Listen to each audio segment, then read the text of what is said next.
చంద్రబాబు నాయుడు మోసగాడు, జగన్మోహన్ రెడ్డి నిరుపేదల పక్షపాత అంటూ కేసినేని నాని ఇటీవల పార్టీ మారడం జరిగింది. మనం చూసాం. ఆయన సంచలనమైన వ్యాఖ్యలు చేయడం కూడా కనిపించింది. సో ఆయన చెప్తున్నట్టుగా ఈరోజు చంద్రబాబు నాయుడు గారు తనను మోసం చేశాడనేది నిజం అంటారా? తను వ్యాపారంగా చాలా నష్టపోయానని చెప్పుకుంటున్నాడు, పార్టీ తనకి ఎలాంటి మేలు చేయలేదని చెప్పుకుంటున్నాడు. సో మీ అభిప్రాయం ఏంటి? సొంత ఫ్యామిలీలోనే ఈరోజు సీట్ ఇవ్వడం జరుగుతుంది చంద్రబాబు నాయుడు గారు. అయినప్పటికీ మొన్నటిదాకా ఎంపీగా ఉన్నటువంటి వ్యక్తి ఈరోజు రాజీనామా చేసి ఇష్టారీతిగా చంద్రబాబు నాయుడు గారి మీద మాట్లాడుతున్నారు. సో మీ అభిప్రాయం ఏంటి? ఎందుకు కేసినేని నాని గారిని పార్టీ దూరం చేసుకుంది? ఎందుకు కేసినేని నాని గారు ఇప్పుడు ఎందుకు అంతలాగా ఆరోపించాల్సిన పరిస్థితి వచ్చింది? మీ అభిప్రాయం ఏంటి ఓవరాల్గా? ఇప్పుడు ఎన్నికల సమయంలో సాధారణంగా రాజకీయ పార్టీల్లో చేరికలు తీసివేతలు, కూడికలు తీసివేతలు ఉంటాయి. చేరికలు ఉంటాయి, నిష్ఠంలో ఉంటాయి. అయితే ఇక్కడ కేసినేని నాని గారి ఎపిసోడ్ అనేటువంటిది కొంచెం డిఫరెంట్గా. కేసినేని నాని గారు ఈ 4 ఏళ్ళ నుంచి కూడా పార్టీలో ఉన్నాడని నేను అనుకుంటలేదు. అంటే టెక్నికల్గా ఉన్నాడేమో. ఎప్పుడన్నా చంద్రబాబు నాయుడు గారిని కలవటం, ఏదైనా కార్యక్రమం, చాలా రేరెస్ట్ ఆఫ్ ది రేర్ సందర్భాల్లో ఆయన కలవటం జరుగుతుంది. అలా చాలామంది కలుపుతారు. కానీ 2019 ఎన్నికలు అయిన తర్వాత అంతకుముందు కూడా ఒక నేపథ్యం ఉంది. కేసినేని నాని గారు ఈ పార్టీకి ఎంత దూరం అవుతున్నాడు అనేటువంటి దాంట్లో కొంచెం ఆయనకి యాటిట్యూడ్ కూడా ఉంది. ఆ విషయంలో మనం కాదనలేం. ఇంకా ఆయన ఒప్పుకుంటాడు. నిజంగానే ఆయన కొంచెం మోటార్ ఫీల్డ్ నుంచి వచ్చాడు. డబ్బులు ఉన్నవాళ్ళు ఒక అహంకారం ఉంటుంది డెఫినెట్గా. ఒక సంస్థను మేనేజ్ చేసాడు. ట్రాన్స్పోర్ట్ కంపెనీ, మోటార్ ఫీల్డ్ అంటే రఫ్ అండ్ టఫ్గా ఉంటారు, హై హ్యాండెడ్గా ఉంటారు. దాన్ని రాజకీయ జీవితంలో అది కుదరదు. ఇప్పుడు ఇవాళ నువ్వు నా ఫ్రెండ్ నీతోటి బాగానే ఉంటావు, శ్రీనివాస్ గారు అని మాట్లాడతాను. కొన్నాళ్ళు పోయిన తర్వాత నేను సుబ్బు అని మాట్లాడతాను. కొన్నాళ్ళు పోయిన తర్వాత నీ ఎమ్మెల్యే మంత్రి అయిపోయి ఉంటావు, అంటే లేదా ఇంకో పెద్ద పొజిషన్లో వెళ్ళిపోయి ఉంటావు. అప్పుడు కూడా ఏడు సుబ్బు అని ఉన్నాను అనుకో, నీ కోపం ఇది ఎడ్రా బాబు అనుకుంటా. అలాగే ఆయన కూడా కొంతమంది ఉన్నారు లోకల్ నాయకులు. ఒకప్పుడు ఆ సహచరులు వాళ్ళు చిన్నవాళ్ళు కాబట్టి వయసులో కూడా ఈయన కూడా ఉండొచ్చు, ఈయన నాయకుడిగా అంగీకరించి ఉండొచ్చు. తర్వాత వాళ్ళకి ఒక స్థాయి వచ్చిన తర్వాత వాళ్ళని కూడా కొంచెం అదే రీతిలో మాట్లాడితే వాళ్ళకి ఎక్కడో చోట కాల్తుంది. అంతేకాకుండా ఈయన పెత్తనం అనేటువంటి దాన్ని సాధారణంగా ఎవరు కూడా రాజకీయాల్లో ఒక స్టేజ్కి వచ్చింది ఎవరికాడ ఎదగాలనుకుంటారు. అక్కడ పెత్తనాన్ని సహించలేరు. బెజవాడ పార్లమెంట్ మొత్తాన్ని చుట్టుపెట్టి అతనికి ఇచ్చేయమంటే ఇంటికి చెప్తే పార్టీ ఇవ్వదు. అలాగా స్వేచ్ఛ, తగినంత స్వేచ్ఛ, ఆ స్పేస్ ఇస్తానే ఆ స్పేస్ని మళ్ళీ గోడలతో మూసేస్తూ ఉంటుంది. ప్రతి రాజకీయ పార్టీ నాయకుడు చేస్తాడు అధినేత. ఇక్కడ గత ప్రభుత్వంలో ఉండగానే ఈయన ఒక ఐఏఎస్ ఆఫీసర్ గారితో తను తగువైంది. తర్వాత ఈయన ట్రాన్స్పోర్ట్ కూడా మూసేశాడు. ఐఏఎస్ ఆఫీసర్ గారిని తగువైన తర్వాత ఆయన సారీ చెప్పమన్నారు. పార్టీ అధిష్టానం చంద్రబాబు గారు ఒప్పుకోరు కదా అలాంటి. అక్కడ కూడా ఆయన కోపం వచ్చి ఉంటుంది. అందులో మంచి చెట్లు చెప్పుకుంటే పార్టీకి డ్యామేజ్ అయింది. ఆయన సారీ చెప్పమంటాం తప్ప, ఈయన తిరగబడుతుంది తప్ప, రైట్ అని పక్కన పెడితే నాని గారు కోణం చూస్తే కరెక్టే. కానీ ఓవరాల్గా పార్టీలో ఏమో చూస్తే వాళ్ళు దాన్ని యాక్సెప్ట్ చేసి ఉంటారు. అక్కడ కొంచెం బాధ కలిగింది. నేను ఆ విషయంలో నాని గారికి సపోర్ట్ చేస్తాను. తర్వాత ఆయన పార్టీ ఆఫీస్ ఉన్నది బిల్డింగ్, అది ఎవరి దగ్గర లీజ్ తీసుకున్నారు స్థలం. అది ఖాళీ చేయాల్సి వచ్చిన టైం, లీజ్ అయిపోయిందని ఖాళీ చేయాల్సి వచ్చిన టైం వాళ్ళు ఏపుడేసి తినేసేయడం. దాని పెద్ద గొడవలైనవి. ఆయన కొట్టించడం ఇవి చేశారు. కేసుల దాకా వెళ్ళింది. పోలీస్ కేసు కూడా పెట్టి ఇన్ని అరెస్ట్ చేసి అంత సీన్ వరకు వచ్చింది. తర్వాత అది కూడా కొంచెం పార్టీ, నేను అధికారంలో ఉన్నప్పుడు ఇలా చేయటం ఏంటని ఆయన కొంచెం బాధ వచ్చి ఉంటుంది. పార్టీ పూర్తిగా తనకు అండగా నిలబడలేదు, అధికారులు ఎవరో తన వెనకాల లేరని అప్పుడున్న అధికారుల మీద కొంతమంది కోపం ఆయనకి. ఇప్పుడు వరకు ఇటువంటి రాజకీయాలు లేవు. అదే రేపు టర్మ్ అనుకో, రేపు తెలుగుదేశం అధికారంలోకి వచ్చిన తర్వాత కేసినేని నాని గారు అలాంటి వ్యవహారాలు చేస్తే ఎవడో అడగడు, బాగా చేస్తున్నావా అంటారు. మొన్న 2014 నుంచి 19 వరకు దాన్ని ఎవడ పబ్లిక్ యాక్సెప్ట్ చేయరు, వాళ్ళ పార్టీ కూడా యాక్సెప్ట్ చేయదు. అటువంటి రాజకీయాలు లేవు కాబట్టి రేపు పొద్దున్న నువ్వు వెళ్ళి కూడా ఇలా లాగేసి గొలుసు లాగేసుకుంటూ కూడా ఏమంటారు, వాళ్ళు మీరు అలా చేశారు, వీళ్ళు ఎలా చేస్తున్నారంటారు. అర్థమైందా? జగన్మోహన్ రెడ్డి దారి చూపించాడు కాబట్టి అప్పటికే తప్పు. అలా కొంచెం గ్యాప్ వచ్చింది. మొత్తం మీద అలాగైతే నేను ఎలక్షన్ అయింది, అప్పటికే ఆయనకు అసంతృప్తి ఉంది లోపల.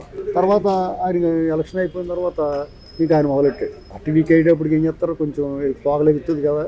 పైగా అటిట్యూడ్ ఉన్నాడు, ఏటి వచ్చాడు, మన లెక్క చేసేది ఏంటి, చంద్రబాబు గారు ఏంటి, ఆయన మీద లోకుపోయాడు. చంద్రబాబు గారు అందరికీ లోకపోయాడు, పనికి మాలినోడు కూడా లోకపోయాడు. ఈయనకి లోకపోవడానికి ఏముంది?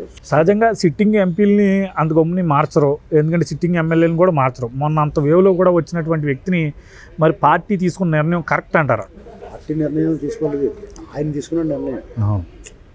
4 ఏళ్ళ నుంచి ఆయన అమరావతి ఉద్యమంలో ఉన్నాడు. ఆయన లోకేష్ గారు పాదయాత్రలో ఉన్నాడా, మహానాడులో ఉన్నాడా?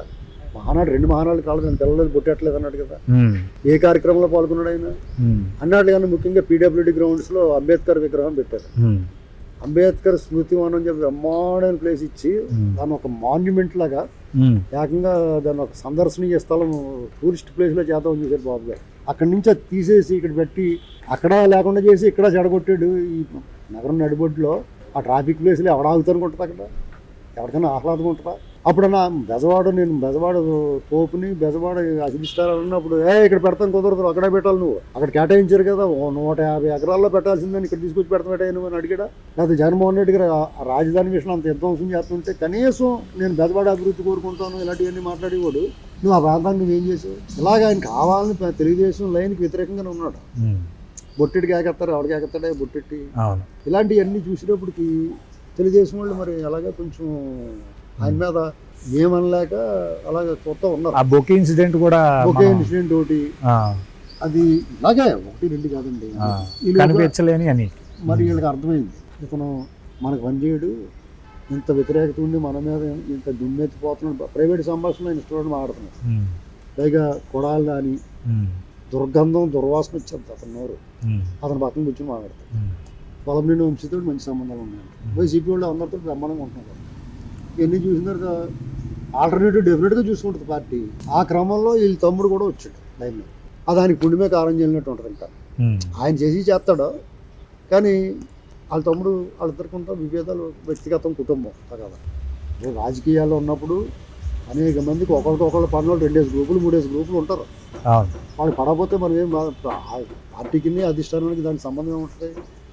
ఆయన ఇప్పుడు నానిగారి తమ్ముడు నాకు రాజకీయంగా పదవుల మీద ఆశ లేదు, నాకు ఏ ఇచ్చిన ఇవ్వకపోయినా నా పని నేను చేసుకుంటాను, పార్టీకి చేద్దాం అనుకుంటున్నాను, చేస్తున్నాను, వాళ్ళు ఏం చెప్తే చేస్తాను. నేను అలా ఉండటం లేదు. నీకు వాళ్ళిద్దరి మధ్య దేనికి వచ్చిందో కూడా ఎవరికి తెలియదు. ఒకళ్ళు ఆ ఇంటిమే కాకి ఇంటిమే వాళ్ళు కూడా ఉన్నట్టు ఉంటారు. చిన్ని గారు అలాగే కనపడతారు, శివనాథ్ వాళ్ళ తమ్ముడు. ఇలాంటి పరిస్థితుల్లో నా తమ్ముడిని ఎంకరేజ్ చేస్తున్నారు అని చెప్పేసి అతనికి అర్థం. తమ్ముడు మీద కూడా ఒకసారి కేసు ఫైల్ చేసినట్టు, తమ్ముడు భార్య మీద కూడా కేసు నిందని. ఆయన దేవినేని ఉమా గారు అంటే పడదు. కొంతమంది ఆయన కూడా ఉన్న నాయకులు అందరూ నా వెనకాల ఉంటారు అనుకున్నారు. పార్టీలో గొడుగు కింద ఉన్నప్పుడు అందరూ కూడా నీ వెనకాల ఉన్న అన్న నువ్వు తోపు, నువ్వు లేకపోతే మేము పార్టీలో ఉన్నావు అని చెప్తారు. నీకు కూడా నువ్వు ఉద్యోగం చేస్తున్నావా, నీకు మంచి పొజిషన్ ఉందంటే ఇక్కడ అన్న నువ్వు ఉన్నావు కాబట్టి ఉంటున్నాం మేము, నువ్వు లేకపోతే మేము వెళ్ళిపోతాం అంటారు. నువ్వు వెళ్ళిపోయి అలా నీ వెనకాల రావాలి, నీ ప్లేస్లో కూర్చున్నా పోతారు. అర్థమైందా? ఇది చాలా సూక్ష్మమైన విషయం, ఇది తెలుసుకోవాలి ఎవడన్నా సరే. అయితే ఆయన పార్టీ మారడం ఆయన ఇష్టం, మారచ్చు. కానీ పార్టీ మారిన తర్వాత అక్కడికి వెళ్ళిన తర్వాత వీళ్ళ మీద నిందలేయటం కరెక్ట్ కాదు. ఎవరైనా సరే తెలుసుకోవాల్సింది. ఇప్పుడు నీకు వైసీపీ నుంచి వస్తున్నారు, వాళ్ళందరూ ఏమంటున్నారు, ఇది గమనించుకోవాలి, పొలంగా కూడా చూసుకోవాలి. వైసీపీ నుంచి బయటకు వచ్చినప్పుడు ఏమంటున్నాడు, రాజశేఖర రెడ్డి గారు ఎంతో మంచోడు, ఈయన వాళ్ళ నాన్నగారు ఇలాగ ఉంటాడు అనుకున్నాం, కానీ అతను ఏమో దుర్మార్గంగా ఉన్నాడు అని చెప్పి మేము పార్టీ మారిపోతున్నాం, మా సీట్లు మోసం చేసాడు, అది ఇదని చెప్తున్నాడు. రాజశేఖర రెడ్డి గారు మంచోడా? ఎలా చెప్తారు మంచోడని? ఇతను దుర్మార్గుడు కాబట్టి అతను మంచోడు అవుతున్నాడు, అంతే కదా. అయినా సరే వాళ్ళు ఎలాగ ఎస్టాబ్లిష్ చేస్తున్నారు, రాజశేఖర రెడ్డి చాలా మంచోడు అని చెప్తున్నారు. మీరేం చెప్తున్నారు, ఇన్నాళ్ళ పార్టీలో ఉండి మీ ఇద్దరికి నచ్చలేదు, మా ఇద్దరికి అవ్వట్లేదు, వెళ్ళిపోతున్నాం అని చెప్పాలి. అంతేగాని చంద్రబాబు నాయుడు గారు మోసగాడు ఇలాంటివి ఏమో. దీన్ని బట్టి నీకేం అర్థమైంది? టీడీపీ నుంచి వెళ్ళినోడేమో చంద్రబాబు గారిని టార్గెట్ చేస్తున్నాడు, వైసీపీ నుంచి బయటకు వచ్చినోడేమో రాజశేఖర దేవుడు అంటున్నారు. అర్థమైంది నీకు పాయింట్? వాళ్ళ ఇంట్లో విగ్రహాలు పెట్టుకుంటారు, వాళ్ళ ఇంట్లో పెద్ద బట్టాలు పెట్టుకుంటారు, టీడీపీలో టికెట్ దొబ్బేస్తారు, మళ్ళీ ఎమ్మెల్యేలు మంత్రి అయిపోతారు, మళ్ళీ అయిపోతారు, మళ్ళీ అడ్డుకుపోతారు. మీకు సహజం, అటు ఇటు మారుతారు. ఆ పక్షులు ఎక్కడో చోట ఏ చెట్టు మీద కాయలు ఉంటే ఆ చెట్టు మీద వాలేస్తాయి. కానీ వీళ్ళకి ఉండాలి కదా బుద్ధి. నువ్వు పార్టీ మారేవయ్యా, నువ్వు అక్కడ పోతున్నావు, వెళ్ళిపో. నీకు జగన్మోహన్ రెడ్డి ముఖం చాలా బాగుంది, చాలా పొడుగు ఉన్నాడు, నీకు అన్నాను, నీకు నచ్చాడు అంటున్నాడు కదా. అతని కార్యక్రమాలు అవి బాగా నచ్చినాయి అన్నాడు. మరి ఎన్నాళ్ళు ఎందుకు నచ్చలేదు? ఇప్పుడు రాష్ట్ర ఎలక్షన్ ముందు వెళ్ళిపోవడం ఎందుకు? ఆయన పోతే పోయాడు. వాళ్ళ అమ్మాయి ఏంటి పొలిటికల్ లైఫ్, అమ్మాయి రాజకీయాల్లో ఉండాలనుకుంటే అమ్మాయి పొలిటికల్ లైఫ్ పాడు చేసినట్టే కదా. లేదంటే కొన్నాళ్ళు మౌనంగా ఉండొచ్చు కదా. ఏం జరుగుతుందో రాజకీయ పరిణామాలు, అంత కక్ష ఎందుకు? ఆయన కక్ష సాధించగలరా? టీడీపీ మీద రాజశేఖర రెడ్డి లాంటి వాళ్ళు అనేక మంది మహా నాయకులే ఏం పీకలేపారు టీడీపీలు. ఈయన ఏం పీకగలడు? ఇప్పుడు ఇండిపెండెంట్గా నిలబడితే డిపాజిట్ రాదు, 60% ఖాళీ చేస్తానని ఇండిపెండెంట్గా నిలబడితే డిపాజిట్ రాదు. ఇప్పుడు వైసీపీ నిలబడితే డిపాజిట్ కన్నా తప్పదు. వైసీపీ దరిద్రం అయ్యా ఇప్పుడు ఆ పార్టీలోకి వెళ్తుంది. ఇంకో పార్టీ దేంట్లోనే పర్లేదు. అలాంటిది అంత తెలివైన ఆయన మీద సానుభూతి ఉంది నాకు. అనిగారంటే ఒక ఇమేజ్ అయ్యా, ఆయన ఎలా మాట్లాడినా ఏం చేసినా ఆయన మీద ఏమో భలే మాట్లాడుతాడు, ఇతను అహంకారం తగ్గలేదురా, రాజకీయాల్లో భయం లేకుండా మాట్లాడుతున్నాడు, పోతే కేరే పుట్టి అన్నట్టు ఉంటాడులే అన్నట్టు అది కూడా ఒక ఇమేజ్. ఇప్పుడు ఏమనిపించింది అంటే వెళ్ళి అందులో దూకేటరా బాబు, గజ ఎత్తకాడు గురికాల్లో దూకేటరా బాబు అని అర్థమైందా. చేత ఆయన ఎవరైనా సరే రాజకీయాలు ఉన్నప్పుడు నేను తోపుని తురుముని ఒళ్ళు పొగరని నీకన్నా తాతలో నీ కొమ్ము తిరిగినోడు అతని కంటే కంటే ఆచరణ మళ్ళీ ఉంటారు. ఆయన మీద బుద్ధాంకం నిలబెట్టి బుద్ధాంకం నెగ్గేసాడంట ఏంటి పరిస్థితి అన్నా కదా, ఇద్దరికి వైరం అంటున్నాడు. అప్పుడు ఏం చేస్తాడా, ఇప్పుడంటే పార్టీ నుంచి వదిలేసి బెదవాడ తీసిపోతాడా అని గమనించుకోవాలి.